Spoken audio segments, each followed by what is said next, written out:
Welcome to today's video brought to you by RV Advisor GPT, produced by InnovaHub.ca.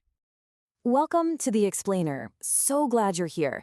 If you're itching to pull that RV out of storage and finally hit the open road, well, you're in exactly the right place. We're going to make sure your rig is totally prepped and primed for the season, helping you bypass the absolute headaches that end up trapping so many other folks. Let's get into it. Avoiding the 5 most common spring RV failures. Look, we all know that feeling, right? The weather's finally warming up, the family's buzzing, and you're pulling out of the driveway for that epic first trip of the spring.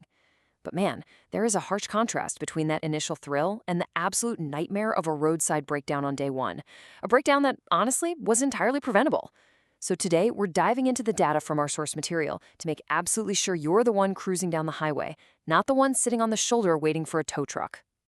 All right, let's kick things off with our first major failure point. Section 1, RV water system de-winterization. You know, when an RV just sits idle all winter, those freezing temps and stale fluids can wreak absolute havoc on your plumbing, your seals, and your appliances, especially if you rush bringing them back online. So here's how to recommission your system safely. First up, do a complete flush to get rid of every last drop of that old antifreeze. Fill your fresh tank with clean water and run every single faucet. I'm talking hot, cold, the outdoor shower, the toilet, run them all until the water is perfectly clear. Next, you absolutely have to sanitize. The standard practice here is a diluted bleach solution. Let it sit for a few hours, then flush it out completely. Third, and this is a massive safety step, prep your water heater. Make 100% sure the tank is actually full before you turn it on and double check that those bypass valves are back to normal. Fourth, go hunting for leaks. Check under the sinks, around the pump, and behind the toilet. Actually, a great trick here is to just turn the pump on and listen for it to cycle. If it's cycling when all the taps are closed, you've probably got a hidden leak. And finally, bring your appliances online. Test the fridge on both electric and propane. Fire up the furnace and the AC, and run the stove burners just to clear any trapped air out of the propane lines. Now check out this crucial insider tip. It says, most RV damage in spring happens because someone turns on a water heater or pump before the system is ready. Seriously, take your time here. If you flick that water heater switch before the tank is full, boom, you will instantly burn out a dry heating element. And just like that, you've bought yourself a costly repair before you've even packed a single bag. No way you want that. Moving right along to Category 2, safe electrical system checks. Listen, electrical faults are serious business.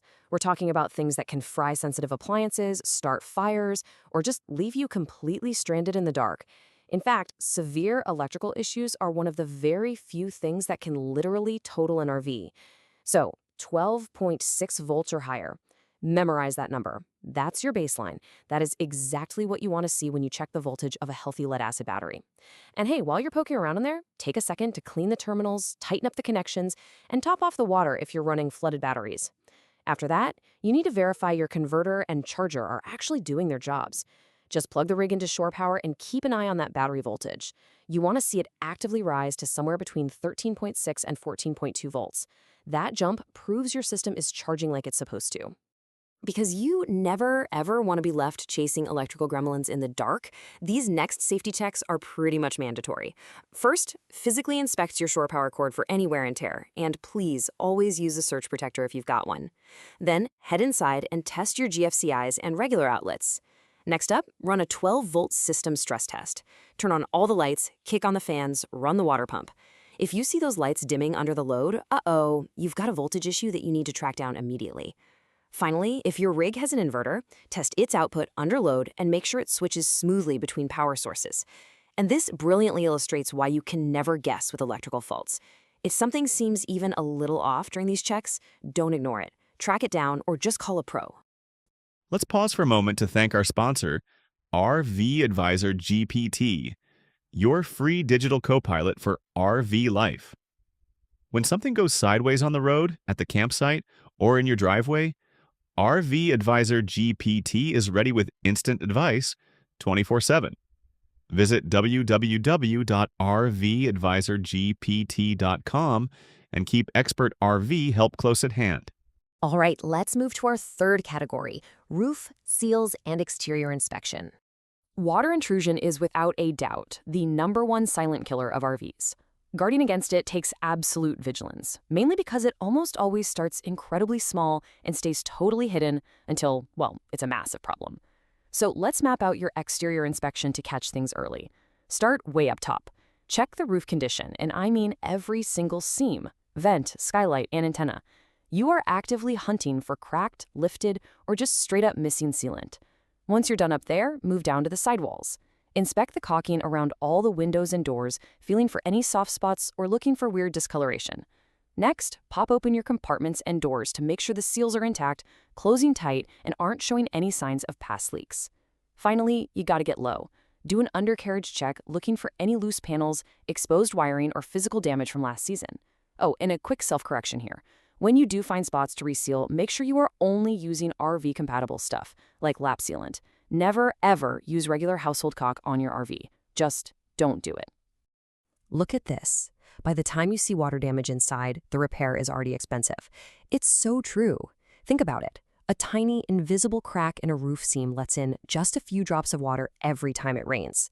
It slowly pools in the insulation, quietly rots out the wood framing over a few months, and you have zero idea it's even happening until a giant, dark stain magically appears on your bedroom ceiling. Catching that tiny crack outside on the roof literally saves your entire rig. Okay, let's shift our focus to category 4. Tires, brakes, and running gear. Before you even think about moving an incredibly heavy house down the highway at 65 miles per hour, you really need to look at this time frame, 5 to 7 years. So the crucial point is that tire failures and braking issues are easily some of the most terrifying problems you can run into on the road. You absolutely must verify the DOT date stamped on your tires. In the RV world, you generally have to replace your tires right around that 5 to 7 year mark, and that is completely regardless of how much tread is left. The rubber itself degrades and dries out over time, which creates a massive blowout risk, even if the tires look completely fine from a distance. Let's briskly run through these specific mechanical checks. First, get your tires inflated based on the actual weight of your fully loaded RV. Ideally, you want to use 4-corner weights for this. Please do not just blindly rely on the maximum pressure listed on the tire's sidewall. Next up, torque your lug nuts. This is absolutely critical after the rig has been sitting in storage. Then, you've got to test those brakes. Pulling a towable? Test your brake controller and feel the response. Driving a motorhome? Test the braking feel in a safe spot before you merge into heavy highway traffic. And lastly, do a visual inspection of your suspension components. You're looking for worn bushings, leaking shocks, or any loose hardware underneath. I actually want to share this really surprising real-world insight from our source material. It says sitting all winter is harder on tires than driving. Sounds kind of counterintuitive, right? But it's true. When tires just sit idle for months, they don't get to distribute their internal protective oils. Because of that, sidewall cracking is incredibly common right after winter storage, and it is so frequently missed by owners who just quickly check the air pressure and hit the road. Grab a flashlight, get right up close, and really inspect those sidewalls. And now we arrive at our 5th and final failure category, essential safety system prep. Look, this section is all about preparing for what goes wrong, not just what should go right. Because breakdowns happen, fires happen, roadside emergencies are just part of the lifestyle. Your preparation entirely dictates the outcome of those events. So let's rapidly run through this mandatory safety gear list. Test your smoke, propane, and carbon monoxide alarms, and swap out those batteries immediately if they're dead. Check your fire extinguisher's charge and expiration date, and please, I'm begging you, make sure it is actually physically accessible. A fire extinguisher literally does you zero good if it's buried in the back of a cabinet under a mountain of beach towels. Next, restock your emergency kit, first aid, flashlights, spare fuses, and your basic hand tools. Guarantee your roadside readiness by checking your reflective triangles or flares and make sure your portable air compressor is working. Finally, organize your documentation. You want your insurance, registration, and roadside assistance info all in one easy-to-grab spot. Check out this quote. Most RVers don't think about emergencies until they're stuck on the shoulder. That's the worst time to realize you're missing gear. Honestly, they hit the nail on the head. When you're dealing with a blown tire on a crowded interstate as the sun is going down, you are going to be unbelievably thankful that you took 5 extra minutes in your driveway to make sure your reflective triangles and flashlight batteries were actually ready to go. Let's move on to category 6 and see how this all builds into our final spring readiness checklist. To pull the whole shebang together, here is your summary action plan. You might even want to take a screenshot of this. For water, flush and sanitize. For electrical, perform a solid voltage check. For the exterior, complete a super thorough seal inspection. For mechanical, execute your tire and brake tests. And for safety, restock all your gear. Doing this comprehensive prep once and doing it right ensures your entire camping season goes vastly smoother.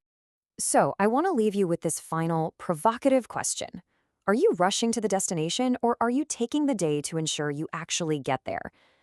Most folks try to rush into that very first trip, but the ones who take a full day to prep, they're the ones who rarely have problems on the road. Now, this explainer was actually made possible by insights from RV Advisor GPT, which is a totally free tool created to help RVers just like us. If you found this structured breakdown helpful and you want to support the project, you can buy the creator a coffee over at buymeacoffee.com/InnovaHub. It covers the costs and keeps the tool free for everyone. Thanks so much for joining me for this explainer today, and hey, safe travels out there. Thank you for watching today's video, brought to you by RV Advisor GPT, produced by InnovaHub.ca. Visit InnovaHub.ca to learn more about its innovative products and social media sites.